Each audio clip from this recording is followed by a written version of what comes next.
What if the killer in the shadows isn't just a figment of your nightmares, but something much closer to reality? In a world filled with chaos where unsolved murders grip the media, how safe are we truly? Terrifier 4 tackles the unthinkable. Could Art the Clown, a figure born of fiction, be rooted in something chillingly real? What if there was a grain of truth behind the mask? Art the Clown isn't just a horror icon. He's the manifestation of real-world fears that we choose to ignore.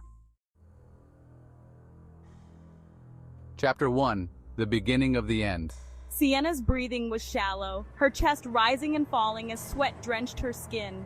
Her hands gripped the knife so tightly that her knuckles turned white, but her mind was elsewhere, trapped in a familiar nightmare.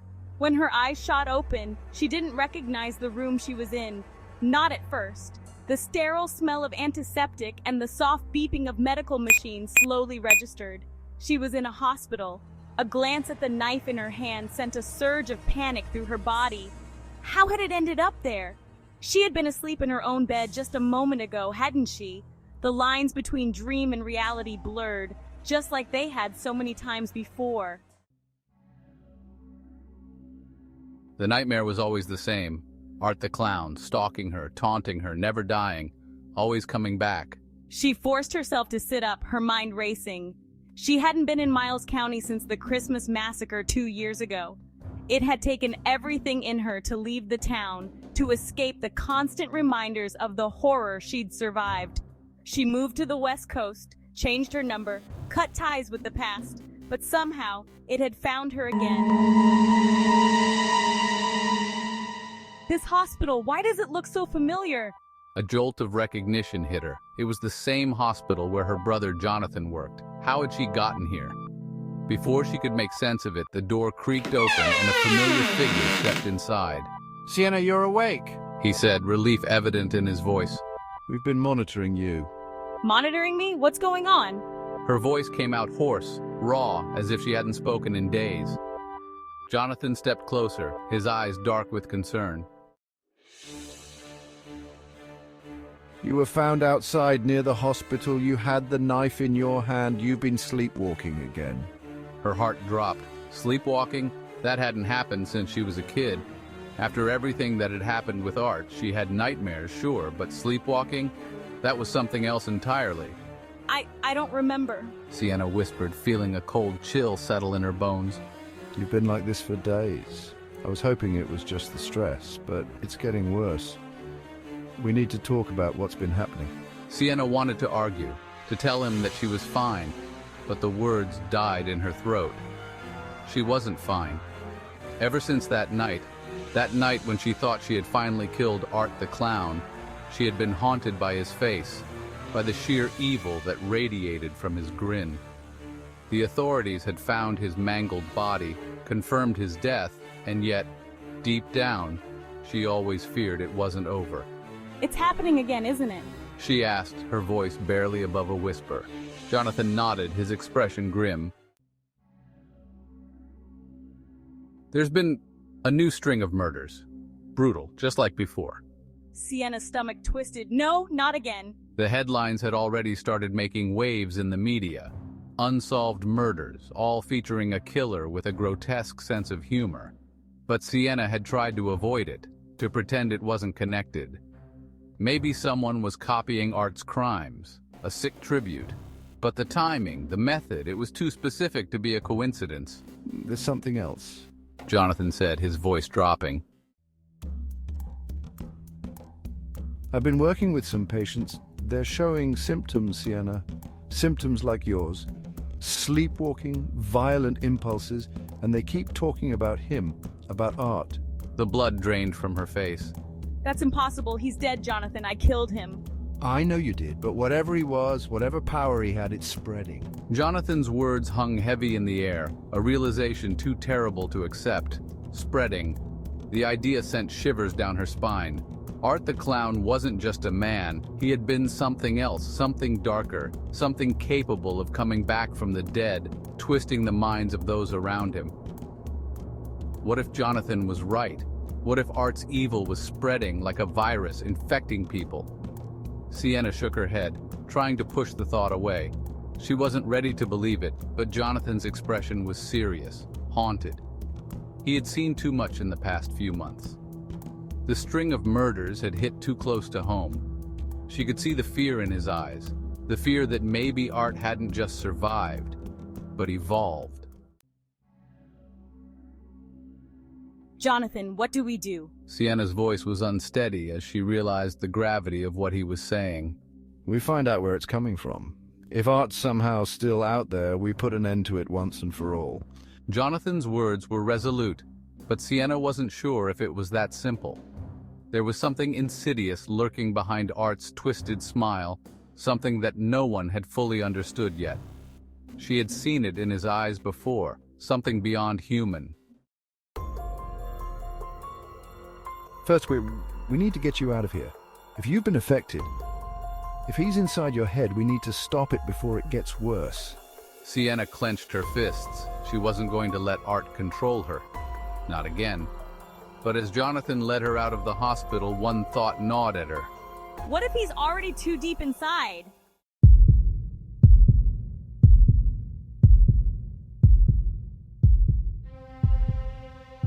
Sienna stood in front of the TV in her cramped apartment, her eyes glued to the screen as the latest news report flashed. The images were disturbingly familiar: crime scene tape, flashing red and blue lights, a blanket-covered body being carried into an ambulance.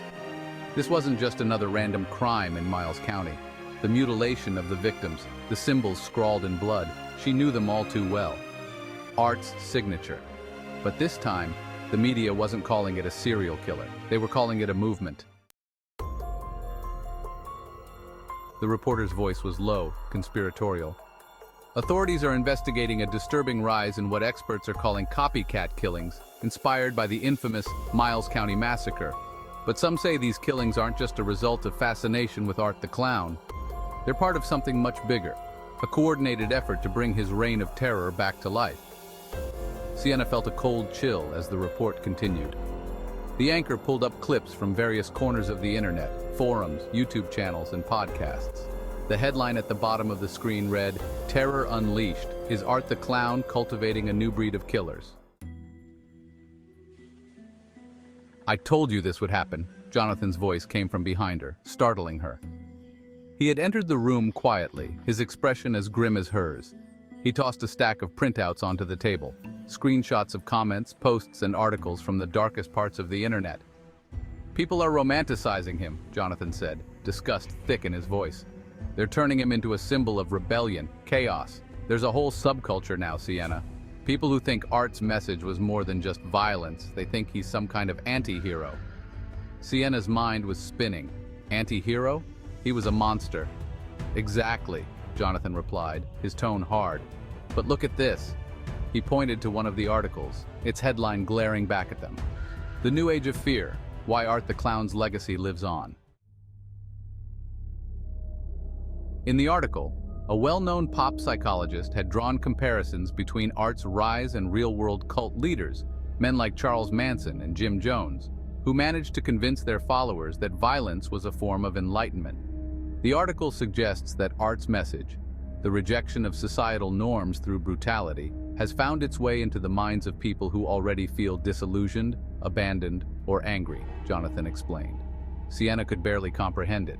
So now he's a martyr for these people. Jonathan grimly nodded. It's worse than that. These copycat killers, they're not just copying his methods, they're embodying his ideology, spreading it, as if it were a religion. The realization was like a punch to Sienna's gut. What had started as a sadistic murderer on a rampage had somehow metastasized into a cultural movement. The idea was so outrageous that it didn't seem possible, and yet it was happening. Art's evil was alive, but not in the way they thought. It had infected people's minds. "It's the internet," Jonathan continued. "These killers, they find each other, share their admiration for Art, and now they're working together. They don't even need him physically to carry on his legacy. It's psychological." The news report cut to an interview with a survivor from one of the recent attacks. The young woman, her face bruised and her voice shaky, described her attacker's behavior in horrifying detail. He was laughing the entire time. He kept saying, "I'm the real Art. I'm the true face of fear." I thought it was just a crazy person until I saw his mask. It was just like Art's. Sienna felt bile rising in her throat. How could people be so sick, so easily influenced? But then she remembered how Art had affected her, how even now she couldn't escape his presence in her dreams, in her waking moments. He's not just an idea, Jonathan, she said, shaking her head. He's more than that. This isn't just copycats, it's like he's controlling them. Jonathan frowned. I've been working with a patient, a young woman, Emily. She's been experiencing blackouts, waking up covered in blood with no memory of where she's been. And she keeps talking about him, about Art, as if he's inside her mind.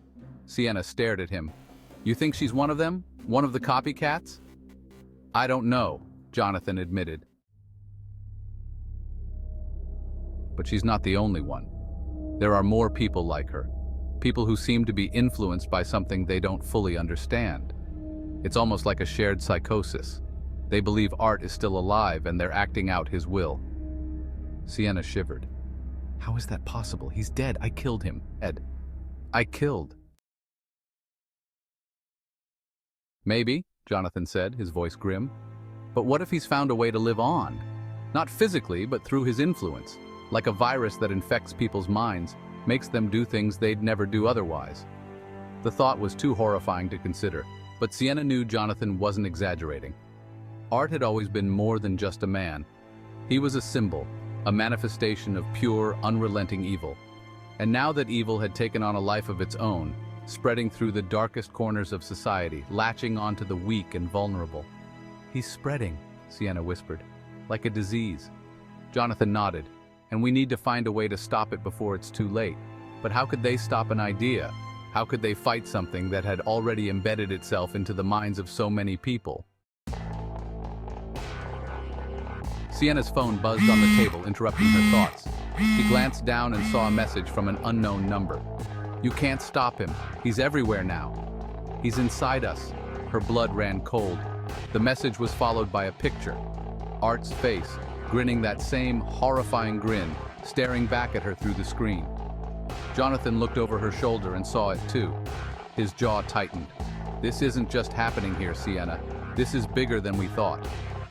He was right. The infection was spreading, and now it had come for her.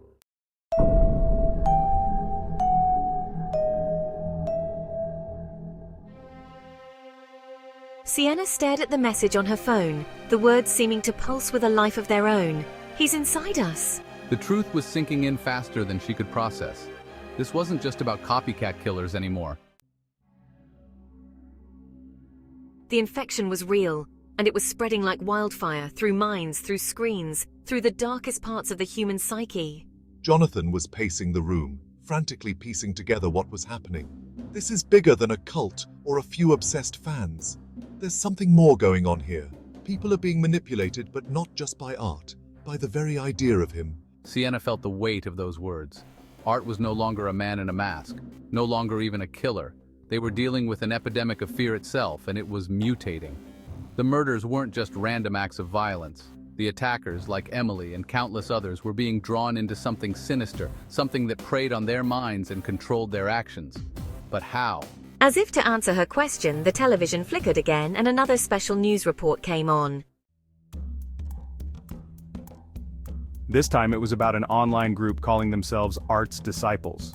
The camera cut to footage of a rally. Hundreds of people gathered in a city square, all wearing crude masks resembling Art the Clown's face. They held signs chanting slogans like, "Fear is freedom" and "Chaos is art." Sienna's heart pounded in her chest as the screen cut to an interview with one of the movement's leaders, a man with wild eyes and a disturbingly calm voice. Art showed us that fear is the ultimate liberation, the man said, smiling at the camera as if he were delivering gospel. The world is a prison of rules, of expectations, but fear, true fear, frees us.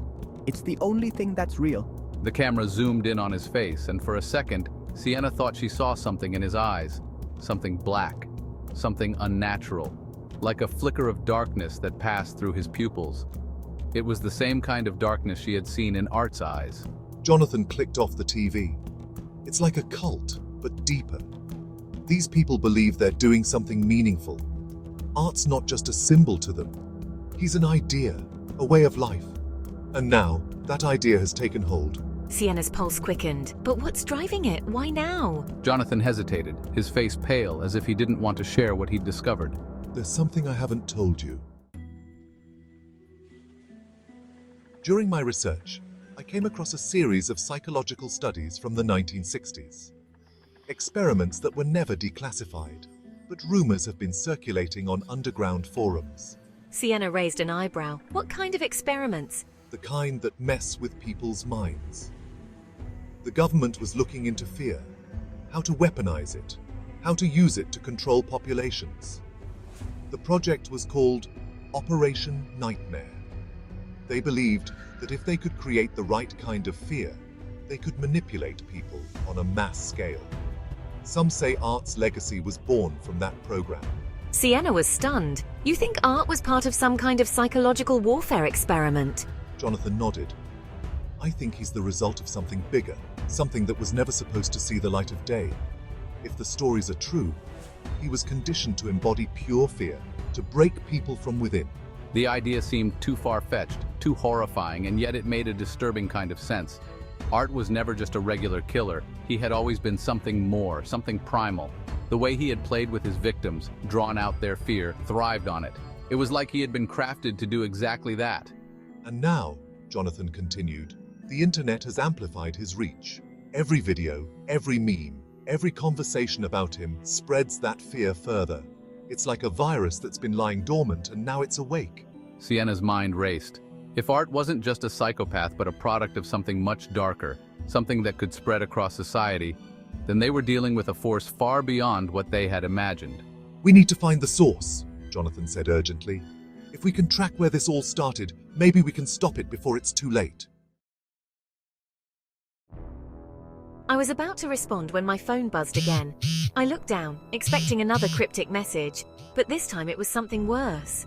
A video. It was of Emily, the patient Jonathan had been treating. Her face was wild, eyes wide with terror as she stood in a dimly lit room, clutching a blood-stained knife. Behind her, the walls were covered in scrawled messages written in blood. He's here, he's inside. We are all Art.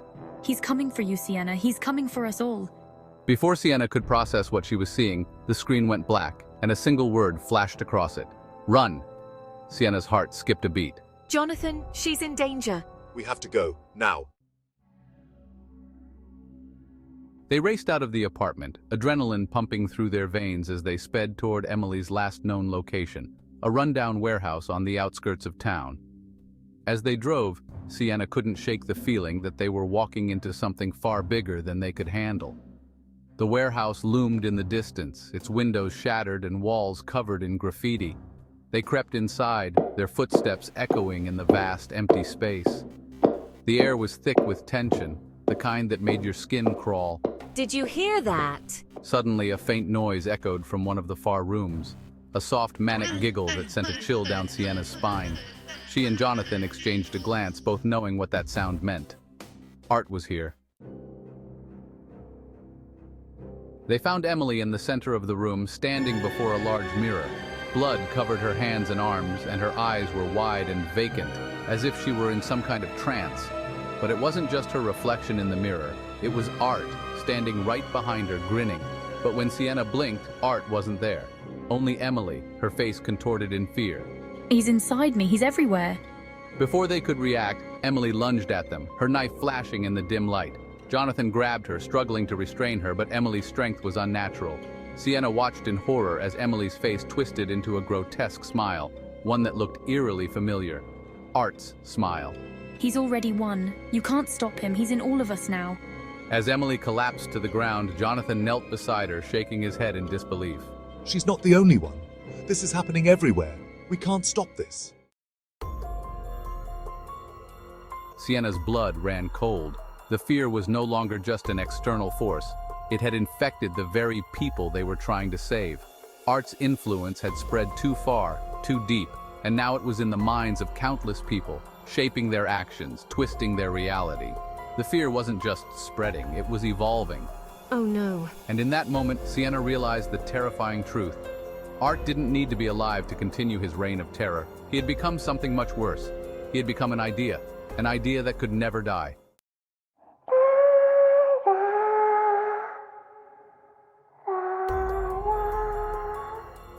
Jonathan stared at the file in his hands, his breath catching in his throat.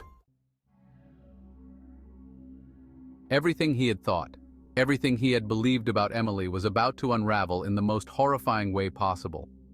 The documents, psychiatric evaluations, old hospital records, and police reports painted a disturbing picture that connected her deeply to Art.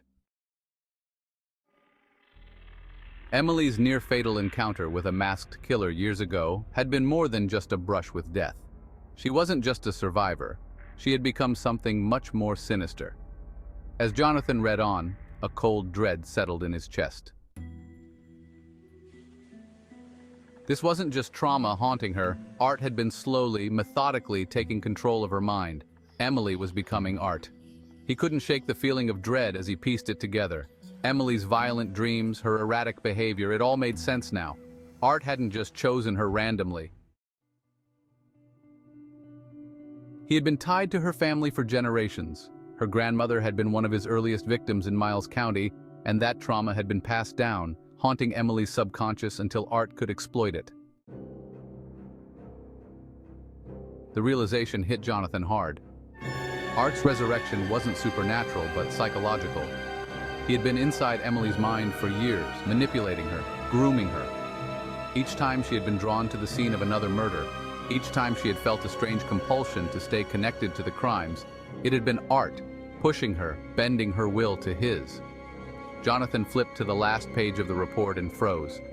There, in an old photograph from decades ago, was a young woman who looked almost exactly like Emily, her grandmother. The resemblance was uncanny. The victim who had set Art on his path of destruction had a granddaughter, and now that granddaughter was poised to become the next incarnation of Art's twisted evil. His phone buzzed, snapping him back to the present. It was Sienna. "We have to stop her, Jonathan. She's the key.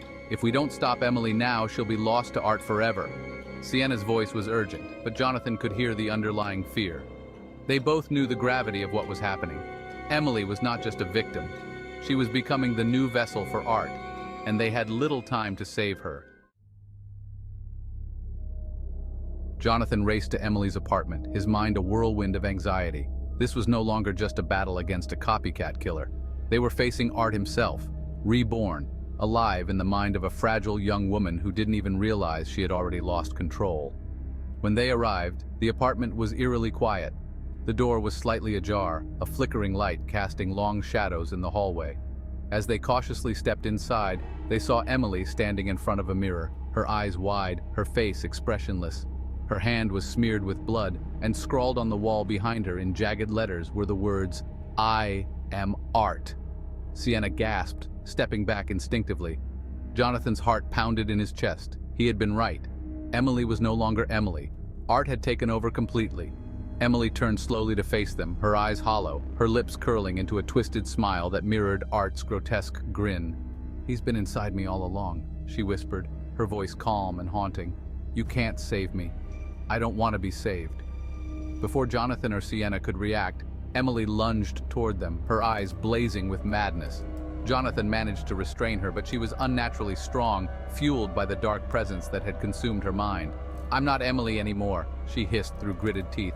"I am Art, and you can't kill an idea." Jonathan's heart sank as he realized the horrifying truth. This wasn't just about stopping Emily. Art had found a way to transcend death, to live on in the minds of those he had tormented.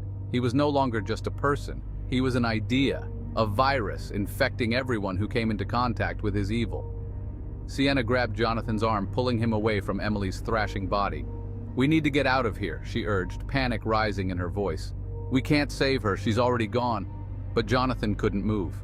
He stood frozen, staring at the broken young woman before him, knowing that he had failed her, knowing that Art had won. He had used Emily's trauma, her family's tragic history, to mold her into his new vessel, and now there was no going back. Emily's laughter echoed through the room, chilling and maniacal. "You'll never escape me. None of you will." And in that moment, Jonathan knew that this nightmare was far from over. Art wasn't just a person or a killer, he was a legacy, a curse passed down from generation to generation, and now that curse had a new host.